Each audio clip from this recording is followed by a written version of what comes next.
Of Extra Time. We've got a lot of people with us today. Casey, Stevie, Shaka and Don also with us. Been watching a lot of football today, it is fair to say. Don was on the call for Arsenal's win over Everton today. First question is about that, Don. For Don, would you consider Saliba and Gabriel the best centre-back pairing in the Premier League this season? Good question. Halfway through the season, I thought Cher and Botman would rival that. Lissandro Martinez and Varane. Go on, I'll give him it. He must be an Arsenal fan. I'll give him that. Saliba and Gabriel. How far are you off that being the best, Stevie? No, I wouldn't disagree with that. I'm not a huge fan of Gabriel, to be honest, but he hasn't made a lot of mistakes this year. So, yeah, I wouldn't argue with that. For all the guys, what's the biggest FA Cup upset you were a part of, either the winning side or the losing side? How can this question come today and not yesterday? When I was at Millwall, away at Stamford Bridge, beating one Craig Burley in penalties. So, yes, Millwall, we had a couple great FA Cup wins. We beat Arsenal at Highbury and then followed that up in the next tie in a replay beating Chelsea at Stamford Bridge. So a couple fun moments at Millwall. The two that come to mind, I spoke about one yesterday, Portsmouth at home to Manchester United, but probably for West Ham at Old Trafford in the game which became famous for Di Canio scoring when Fabian Barthez tried to raise his arm and catch. They beat them in that. Yeah? Yep, I was on the pitch for that one. We won that one 1-0 at Old Trafford, so I'll go with that one as my biggest. You know, I wish I'd asked you today in the coverage. I was going to ask if you were involved in that one when I saw the Yes, old I stats was. about that thing. Yeah. Very feisty. Stevie? I have to say... You won a couple, didn't you? Yeah, I'd have to say on the winning side, for Doncaster Rovers, being non-league, it was the first time I'd ever played in the first round of the FA Cup, and we played Southend, who were in the third division at the time, so that was 2 leagues up from us, and we beat them 1-0 away. It was fantastic. Yeah, and in case you didn't know, Stevie scored in 3 different leagues. Yes, that's right. That's right. Yeah. The non-league being one of them. USL? It's got one goal. It's got 1 goal in each of those 3 leagues. Can we add a few more? 4, yeah. 4 USL. Yeah, USL over here in the States. Yeah. So that's 4. You're welcome. Thank you. Eat your heart out, Ronaldo. I forgot about that. We need to change the bio. Ronaldo never scored in the USL. No. No, he did not. Some of that. Don, Hey, he never played in the first round of the FA Cup either. Don, what about your FA Cup upsets? Mine, and I'm pretty sure Stevie played in it, was a game at Bolton, live on TV, Kay, at Burnham Park. And it was in the winter time, and Bolton turned the undersoil heating off. So it was a danger to every player. It was an ice rink, wasn't it, Stevie? It was an ice rink, and we found ourselves 2-0 down at half time. Graham Souness was the manager. He went ballistic at half time. He smashed cups off everyone's heads, off the walls, teapots crashing everywhere. He went crazy. Yeah. We got a 2-2 draw out the game, Stevie. We thought the job was done. Got them back to Anfield, and they beat us. Was it 1-0? 2-0. 2-0. Beat us 2-0. Yeah. Yeah. I do remember because I did my ribs in the game because I never played in the replay because of it. But the funny thing about that, when Don's talking about Souness, so he came in and he got his arm and he just went like that, right? And so the teapot, the cups. And a lot of them had already been poured out, right? And so Ronnie Moran is standing. He's actually standing there straight ahead. And I was sitting on his left. And there was like, you know when you've got a drip in your tap? There was like a drip of tea coming off his nose. It just kept dripping off his nose. So while Graham Souness is screaming at everybody and everybody's standing there in silence, Ronnie's got this drip of tea. And I'm sitting like this watching it drip off his nose. It would have been even funnier if you could just hear the drip. I was like that watching it. Oh, I like it.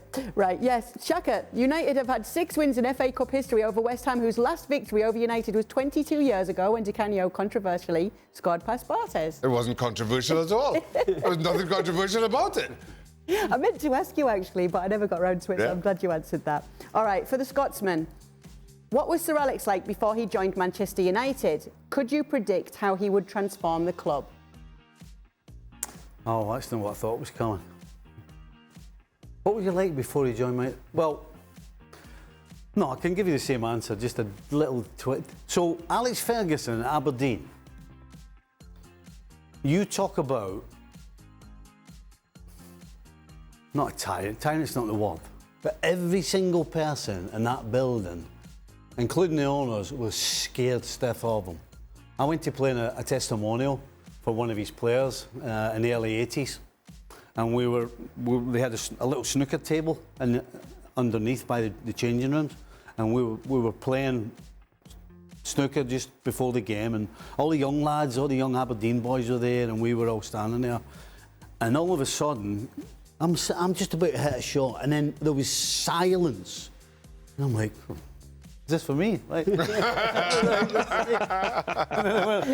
Fergie had walked in, and honestly, every single one of them went like that. It was almost like they were like soldiers. Headmaster. Oh, the man was in town. And so that reputation carried on throughout football, because football's a small world, so all those stories go. So when we go to the World Cup in '86, and Fergie's going to be our manager, and we're going to be away for like at least 4 weeks, probably 6 weeks, and we're like, oh, here we go. We're going to be locked up. You know, it's going to be like being in prison. Anyway, the first couple of weeks was okay in the warm-up games, and we were allowed to have a beer or two. Anyway, when we got to the hotel we were staying at,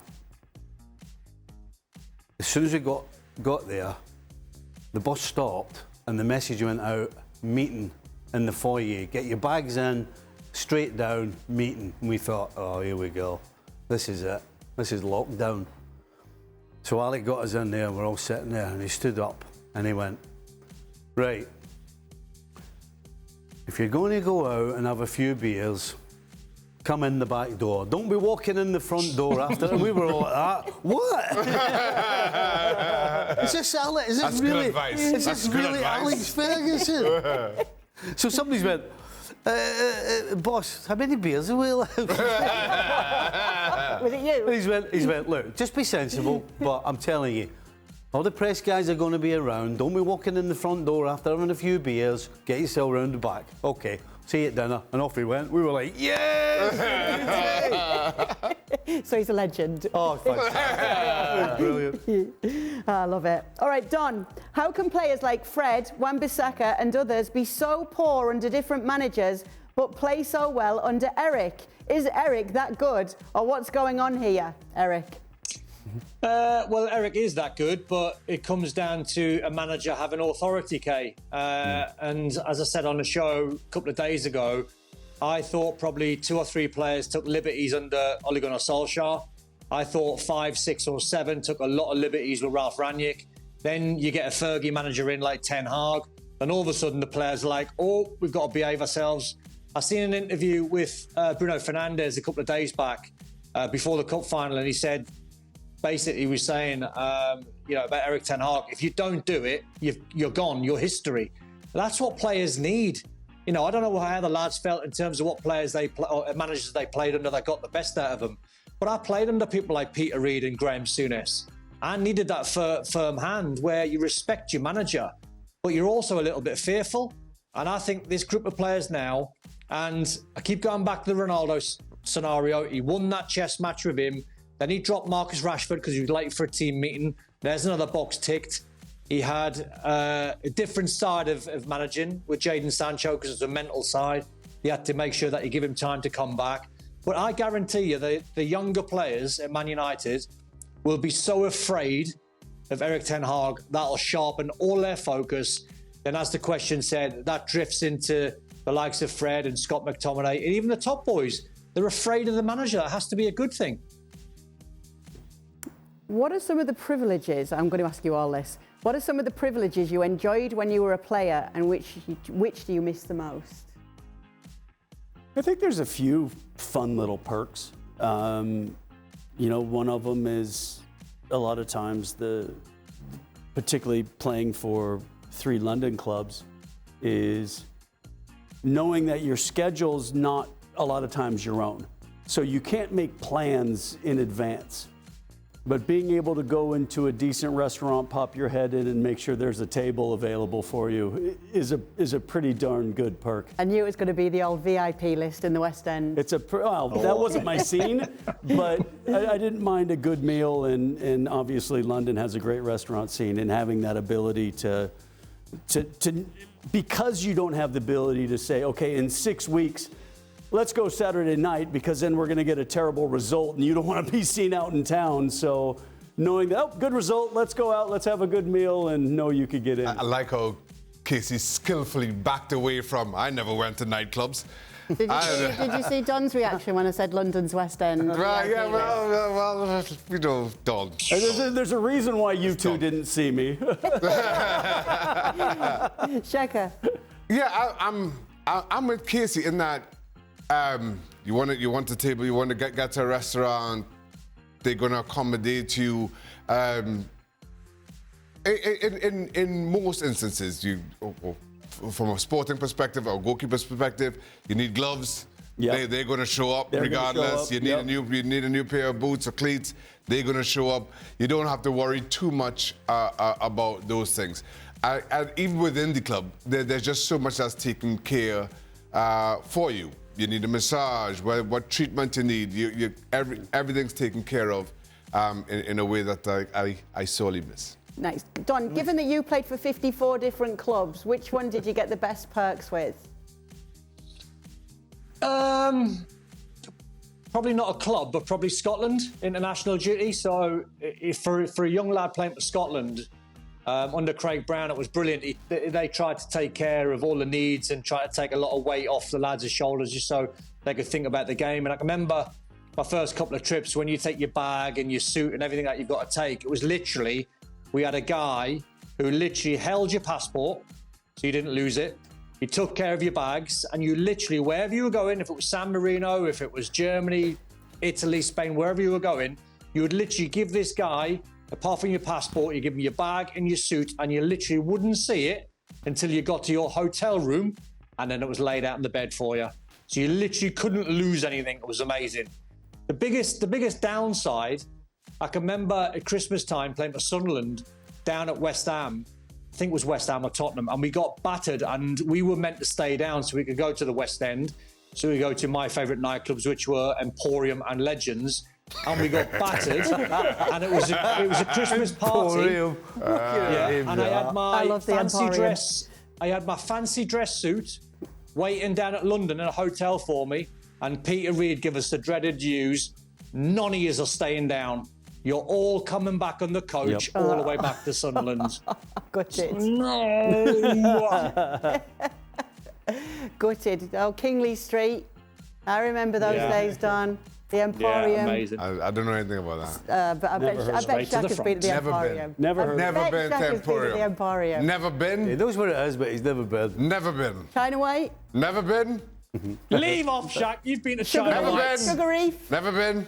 Can't believe Have you noticed how he knows all these places? Exactly, never been. Just know I've never been. Just know I've never been. Stevie, you must have a little tale to tell here. Listen, the best thing is you don't have to queue at the bar for a beer. I mean, seriously. It doesn't get any simple things. Seriously. There's little things. There is nothing worse in life than having to stand for 10 minutes when you're empty and you're like that and you're trying to get the barman singing, you're doing this and you're trying to get a beer. It's like 3 deep and all the rest of it. That drives me insane. But when you're a big Liverpool star like that, is everyone just buying you drinks when you go into a bar? I think that's a myth. Yeah. You get the odd one. Yeah, exactly. But yeah, no. Because they know what you're being paid. They're like, why am I buying you a beer? We'll let you to the front of the bar, but you can get the round in. That's the one. Yeah. Just one of them. Yeah. Yeah, exactly. I love it. Magic. All right. Well, we'll see if we can continue to grill Shaka on which clubs he did frequent during his days in London.